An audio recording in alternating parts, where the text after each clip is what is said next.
Assalamualaikum warahmatullahi wabarakatuh. A'udzubillahi minasyaitonirrajim. Bismillahirrahmanirrahim. Alhamdulillahirabbil alamin. Allahumma shalli wa sallim wa barik ala nabiyina Muhammad wa ala alihi washabihi ajmain wa man tabi'ahum bi ihsanin ila yaumiddin. Amma ba'du. Kita akan membicarakan ke dalam kesempatan ini adalah mengenai penyakit, terutama tanda dan gejala penyakit. Jadi kita ini sebagai manusia tidak akan pernah terlepas dari sakit. Sebelum kita mengalami sakit, kita dalam keadaan sehat. Kesehatan ini merupakan nikmat Allah Subhanahu wa taala. Termasuk nikmat-nikmat yang besar, nikmat terbesar setelah iman dan Islam. Bayangkan kalau kita tidak sehat, alangkah susahnya kita untuk melakukan taat dan ibadah kepada Allah Subhanahu wa taala. Oleh karena itu banyak-banyaklah kita bersyukur atas nikmat Allah tersebut. Karena kesehatan ini tidak nampak, sehingga banyak orang lupa, bahkan melupakan nikmat tersebut. Lupa, sehat itu lupa, lupa, akhirnya lupa bersyukur. Sudah sepantasnya kita ini bersyukur terhadap nikmat kesehatan. Dengan kita bersyukur kepada Allah, bagaimana cara bersyukur tersebut? Melakukan taat dan ibadah. Dengan ibadah dan amal-amal soleh kita menunjukkan rasa syukur kita kepada Allah. Dengan ibadah dan amal soleh, insya Allah akan menambah nikmat tersebut. Jadi sebelum sehat itu hilang dari badan, sebelum terganggu kesehatan itu, sehingga seorang menjadi sakit. Jadi sebelum sakit itu ada tanda-tanda, ada gejala-gejala, gejala-gejala penyakit. Jadi kebanyakan orang sangat-sangat memahami gagasan adanya indikasi atau petunjuk dan perasaan yang berkaitan dengan masalah kesehatan, masalah-masalah yang mengganggu kesehatan, yang bisa dikatakan gangguan atau penyakit. Ada dua istilah atau terminologi medik yang perlu kita pahami dengan baik dan benar mengenai penyakit atau gangguan kesehatan. Yaitu yang telah kita sebutkan tadi. Yang pertama adalah tanda, yang kedua adalah gejala. Tanda ini bukan satu, sehingga disebut tanda-tanda, sign, dan gejala-gejala, simptom. Jadi tanda dan gejala penyakit ini perlu kita pahami dengan baik dan benar.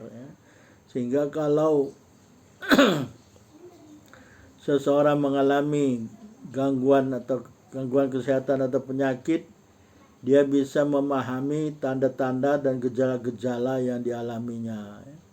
Sehingga ketika dia mencari pengobatan, dia bisa menerangkan dengan baik dan benar apa yang dialaminya, baik tanda maupun gejala penyakit. Apa sebetulnya tanda-tanda atau gejala penyakit ini? Mengapa kita perlu untuk mengetahui apa itu tanda dan gejala penyakit?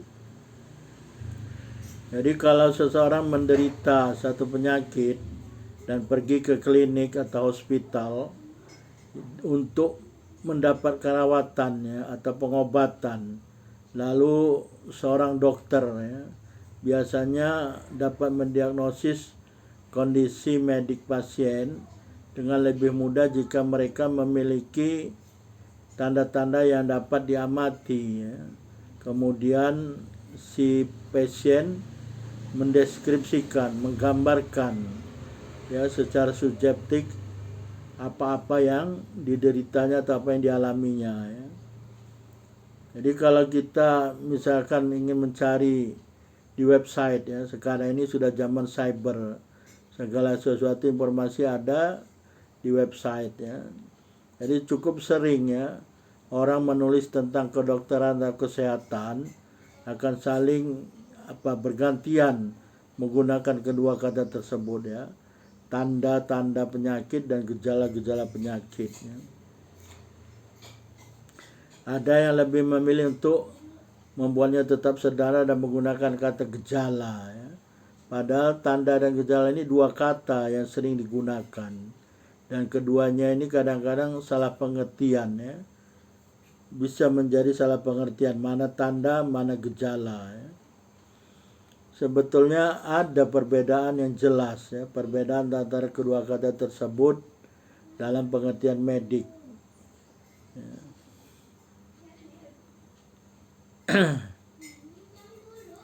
Jadi kedua kata itu memang mirip tapi tidak sama ya.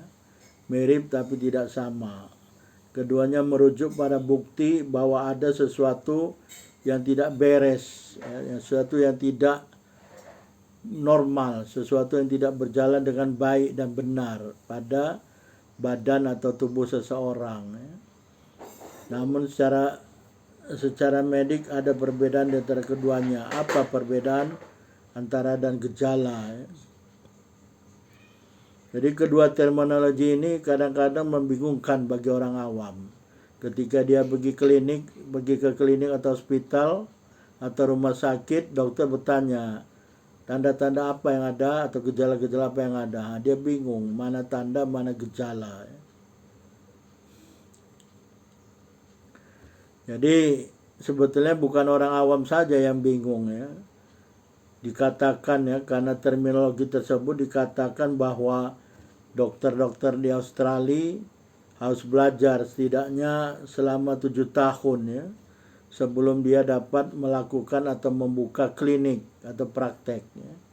Karena supaya dia bisa memahami ya, dan bisa memberi penjelasan kepada pasien ya, istilah-istilah tersebut ya. Karena memang tidak mudah ya, kita menghadapi pasien ini harus betul-betul paham sehingga tidak salah, dokter tidak salah mendiagnosa. Karena tidak sedikit ya dokter ini kadang-kadang juga tidak paham ya. Bisa dipahami lah ya. Karena kalau dokter paham semua, tidak ramai pasien di rumah sakit, sembuh semua ya. Jadi kalau orang awam tidak memahami kedua perkataan tersebut dapat dimaafkan ya. Jadi mari kita coba memahami apa itu tanda ya. Yang pertama sekali kita akan membicara tentang tanda atau tanda-tanda, sign ya. Tanda-tanda penyakit ya. Jadi dalam dunia medik, tanda merupakan masalah kesehatan yang dapat diamati atau dilihat. Jadi dapat diamati, dapat dilihat dengan mata ya. Ini yang pertama sekali, dapat dilihat dengan mata ya. Ya mungkin kalau di kulit mungkin seperti ruam kulit ya, yang menunjukkan adanya eksim. Ada itu di kulit itu seperti apa namanya, bahasanya borok lah, ada borok, ada macam luka, tapi kulitnya dia bergelombang-gelombang, berlapis-lapis gitu ya. Kadang-kadang mengeluarkan cairan ya. Ini ruam kulit ini adalah tanda ya. Kemudian batuk ya. Suara batuk dan serak, ini tanda dari penyakit ya. Penyakit seperti bronkitis ya. Batuk ini banyak penyebabnya ya, bukan hanya bronkitis. Tapi salah satunya adalah bronkitis. Ini ada tanda ya. Jadi batuk, ruam di kulit ya, eksim tuh. Kemudian apalagi adanya warna merah, bengkak. Nah, itu semuanya itu adalah tanda ya. Kemudian kalau kita lihat mukanya pucat ya.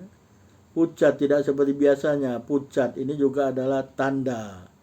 Ini menunjukkan Anda mengalami sesuatu atau suatu gangguan pada badan Anda ya. Atau jalannya tidak stabil gitu ya. Jalannya tidak stabil, oyong gitu, hoyong. Bukan hoyong mau, oyong. Yang itu terhuyung-huyung gitu ya, huyung.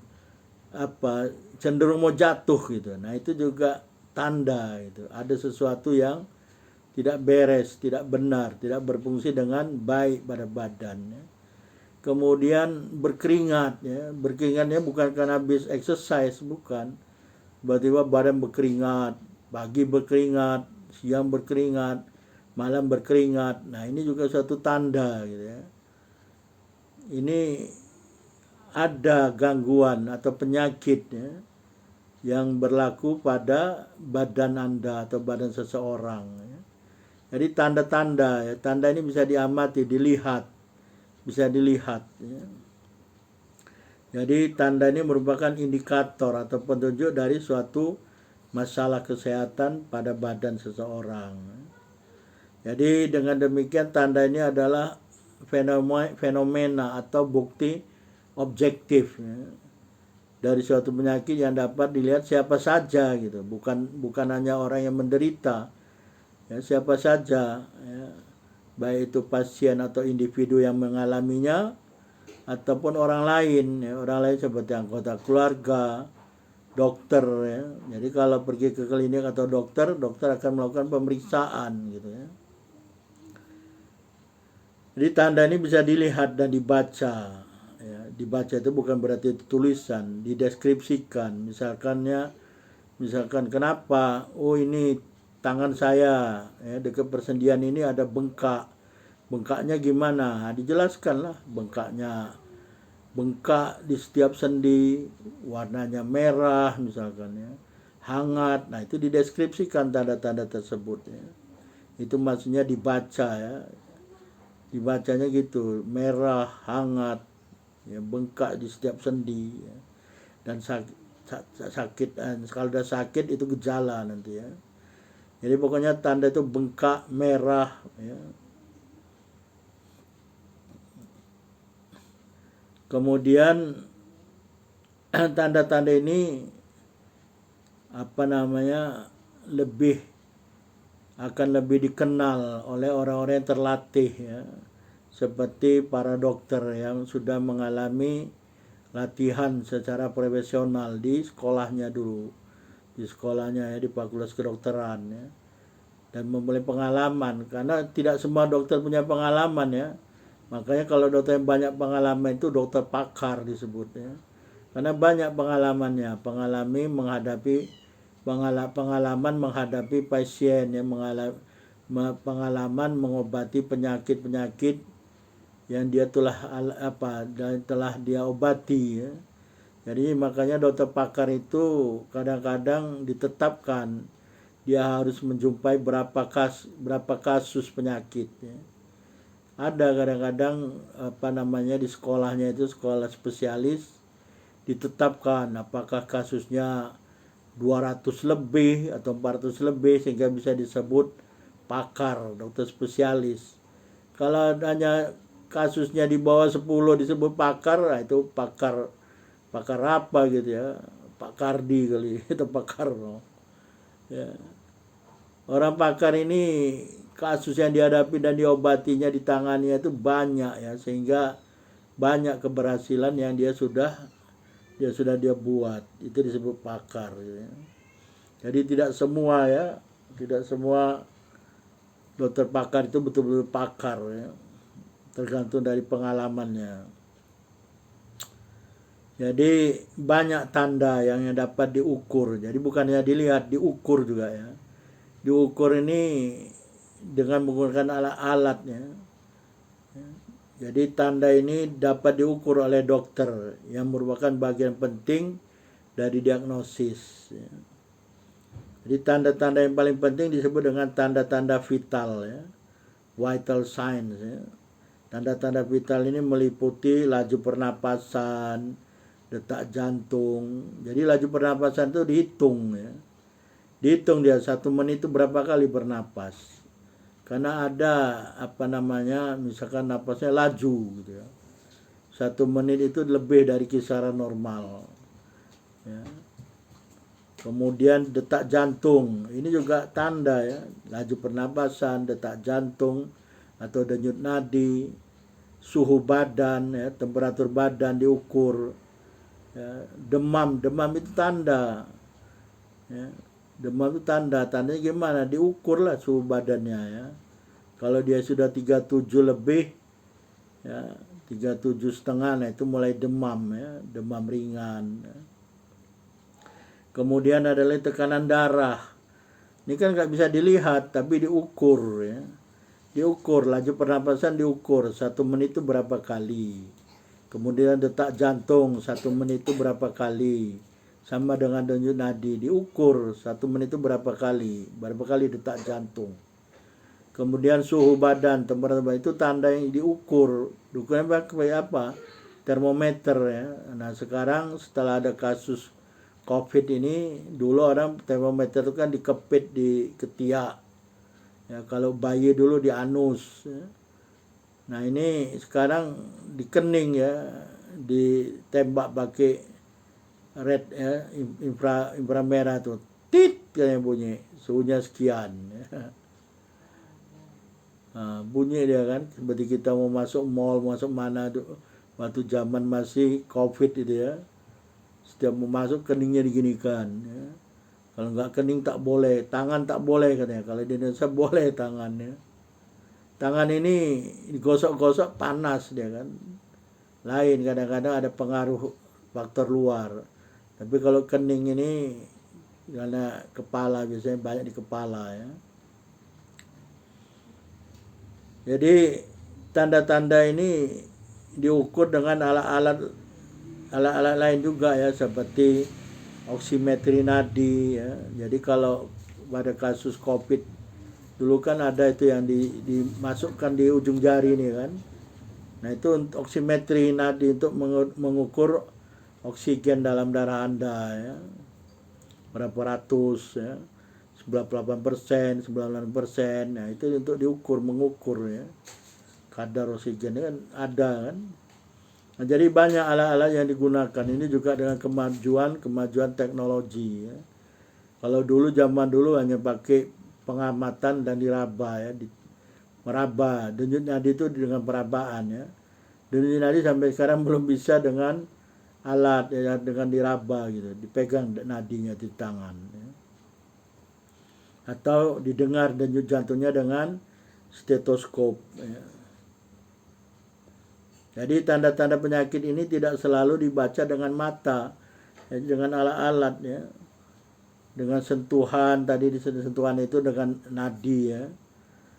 Ya, kalau orang-orang yang ilmu kedokteran Cina itu, ya, dia bisa melihat tanda-tanda di tangan, ya, telapak tangan, di muka. Ada orang-orang yang bisa membaca raut muka ini, ya, telapak tangan. Warnanya itu katanya berbeda, ya. Bisa dilihat mana tangan yang pucat, yang tidak pucat, gitu, ya. Ada tanda-tanda yang bisa dibaca dan ini memerlukan pengalaman, ya. Atau dengan mendengarkan, ya, tanda-tanda bisa didengarkan. Dengarkanlah denyut jantung, ya.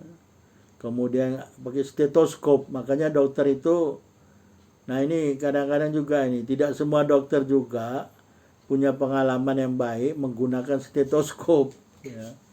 Kalau dia mendengarkan pernapasan, tapi pasien tidak pernah disuruh bernapas, tarik napas, keluar napas, itu untuk mendengar pernapasannya cemana gitu. Ada penyempitan nggak, misalkan di bronkus, didengar gitu, ya. Nah kalau dokter yang nggak pernah menyuruh tarik napas, keluar napas, artinya dia itu belum tentu bisa mendengar bunyi pernapasan, gitu, ya. Jadi memang harus pengalaman. Pengalaman ini tidak semuanya diajarkan di bangku kuliah, biasanya dengan praktek lah. Praktek, ya, cari pasien gitu, ya.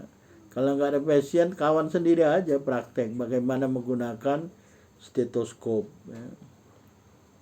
Kemudian tanda-tanda ini juga bisa dilihat misalkan dengan scanning, dengan ronsen, ya, X-ray, ya, foto X-ray paru-paru mau dilihat kan. Kasus COVID kemarin tuh kan banyak orang misalkan mau ini di foto dulu ronsen dengan X-ray, dilihat paru-parunya, ada tanda-tanda apa, ada bintik-bintik putih enggak di paru-parunya ya. Dilihat ada tanda-tanda yang bisa dibaca.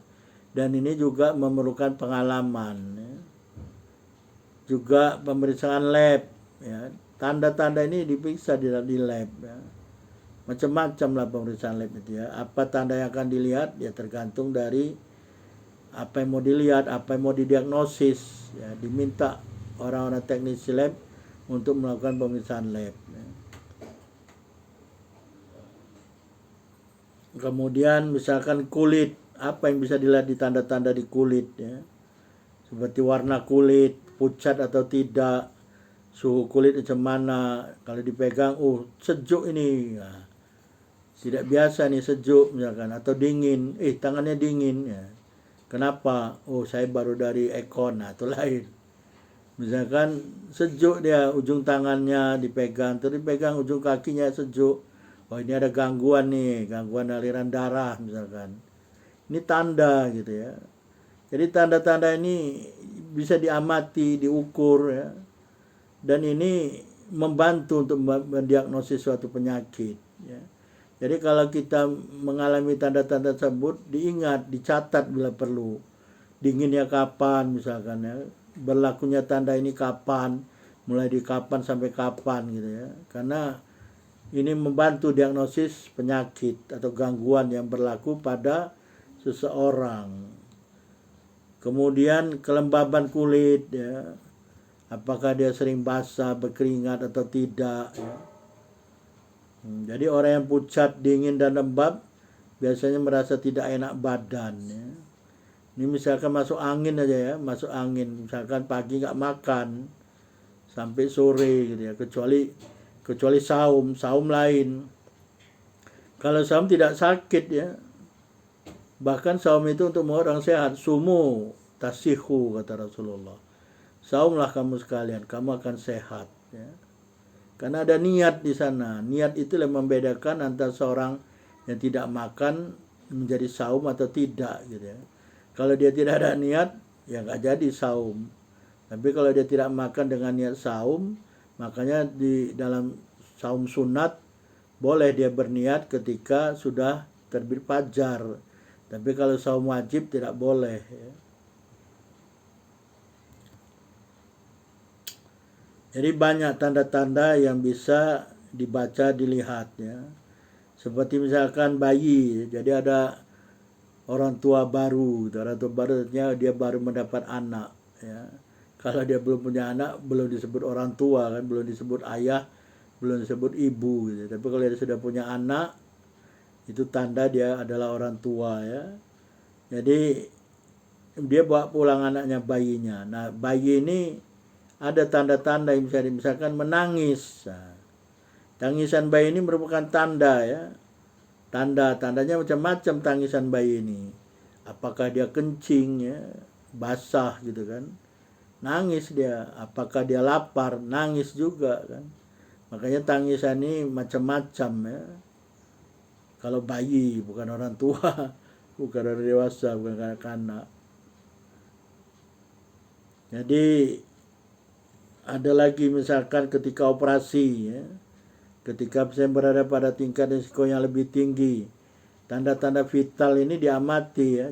Makanya kalau orang operasi itu dipasang kan untuk melihat denyut jantung ya. Dipasang semua elektroda itu dihubungkan ke badannya atau ke tangannya untuk mengamati tanda-tanda vital tadi ya. Seperti pernapasan, denyut jantung, temperatur ya. Dipasang semua untuk mengetahui dia masih hidup atau tidak, dia masih sehat atau dia masih normal atau tidak. Kalau ada sesuatu something wrong, tanda misalkan denyut jantungnya kok rata gitu ya. Nah, itu ini ada tanda yang tidak beres gitu kan. Ternyata elektrodanya lepas misalkan. Ya macam-macam lah tanda ini. Ya. Jadi tanda-tanda vital yang diamati kita operasi ini untuk memantau status keadaan pasien yang sedang dioperasi ya. Tapi ada juga tanda bisa menunjukkan gejala ya. Jika seorang menyipitkan mata dan menggosok pelipisnya ya. Ini bisa menjadi tanda bahwa mereka mengalami gejala nyeri, mungkin karena sakit kepala ya. Atau ada seorang istri ya, bangun pagi langsung buru-buru nak kamar mandi ya, bunyi wek wek gitu, nak mau muntah. Ini bukan tanda gejala ya, tanda gejala mual ya, karena dia mau muntah, nggak ada muntahnya sebetulnya ya. Ternyata ini tanda gejala mual akibat hamil ya, makanya dibawa untuk periksa kehamilan. Ternyata betul wek-weknya ini disebut apa namanya morning sickness ya, sakit pada pagi hari, mual-mual karena hamil gitu ya. Ini tanda yang menunjukkan gejala ya. Jadi banyaklah ya.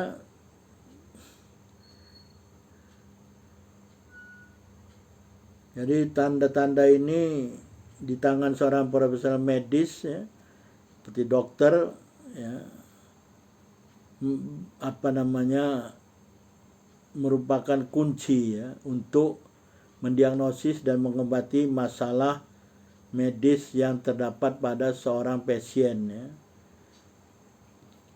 misalkan ini tekanan darah tinggi ya, diperiksa.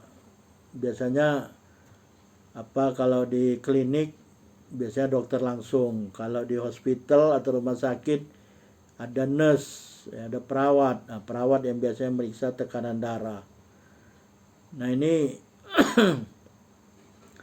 diperiksa ya, kalau darahnya tekanannya tinggi, nah ini dapat mengindikasi dari masalah-masalah kardiovaskuler ya.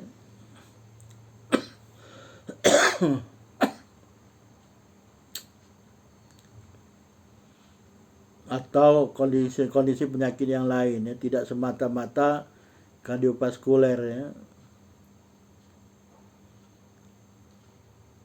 Jadi misalkan kalau kita lihat ada seorang jarinya clubbing ini kuku pada jari-jarinya itu cembung gitu ya. Biasa kan datar, dia cembung jari-jari kuku-kuku pada jari-jari tangannya dan jari-jari kakinya ya. Nih kalau bisa untuk mengukur cembung atau cekung itu begini, dilihat gini ya. Nah ini kan kalau kita ini lihat nih, pertemuan kukunya itu rata gitu kan. Kalau cembung dia begini saja, udah bertemu dia kedua kukunya. Tapi kalau yang normal, kuku yang jari telunjuk ini diginikan tidak bertemu gitu ya. Ada jarak gitu, ada space, ada ruang gitu. Tapi kalau kukunya clubbing, cembung gitu ya, dia bertemu ya, kuku sama kuku. Nah ini ada gangguan ya, ini gangguan dari paru-paru gitu ya. Ada penyakit, gangguan paru-paru atau penyakit paru-paru atau kanker paru-paru ya, pokoknya ada gangguan lah. Untuk menentukan itu penyakit atau kanker harus didiagnosis oleh seorang dokter pakar ya. Atau berbagai penyakit genetik ya. Jadi seorang dokter yang mengalami pendidikan dan pengalaman yang baik ya, jadi sudah dilatih secara baik ya, dokter-dokter ini bisa menangkap tanda-tanda yang mungkin dianggap tidak penting oleh individu yang tidak terlatih ya. Jadi datanglah kalau Anda ingin memeriksakan lebih lanjut tanda-tanda yang Anda alami ya, apakah ini penyakit atau gangguan yang berlaku pada badan Anda, datanglah kepada dokter pakar yang terlatih ya. Karena tidak semua dokter yang mengaku-ngaku dokter terlatih, dokter pakar ya, pengalaman yang kadang-kadang nggak ada. Saya sendiri pernah mengalami ya, pergi ke seorang ini di hospital ya, di rumah sakit gitu. Nggak perlu disebut lah rumah sakitnya ya. Dokternya diminta untuk melakukan EKG ya, ECG, elektrokardiogram. Sampai di tempatnya sudah katanya, apapun tak dibuat sudah katanya, kan lucu gitu. EKG kan itu dipasang elektroda itu di tangan dan di badan, di dada ya, di kaki, di tangan ya. Ada 11 gitu nggak salah. 11 lokasi ya untuk melihat itu apa namanya gambar ya, gambar grafik, graf nanti ada graf ya, yang bisa dibaca ya. Yang grafnya itu ada yang puncak, ada yang lembah gitu ya. Nah ini itu tak dibuat tapi dibilangnya sudah kan, sedih gitu ya. Itu mengaku pakar jantung katanya. Jadi itulah tanda-tanda penyakit. Dan tanda-tanda penyakit ini ada jenis-jenisnya. Ya, ada jenis-jenis tanda ya. Apa itu jenis-jenis tanda? Insyaallah kita sambung pada kesempatan yang lain ya. Wallahu a'lam. Subhanakallahumma bihamdika asyhadu an la ilaha illa anta astaghfiruka wa atubu ilaik. Wabillahi taufiq wal hidayah. Wassalamualaikum warahmatullahi wabarakatuh.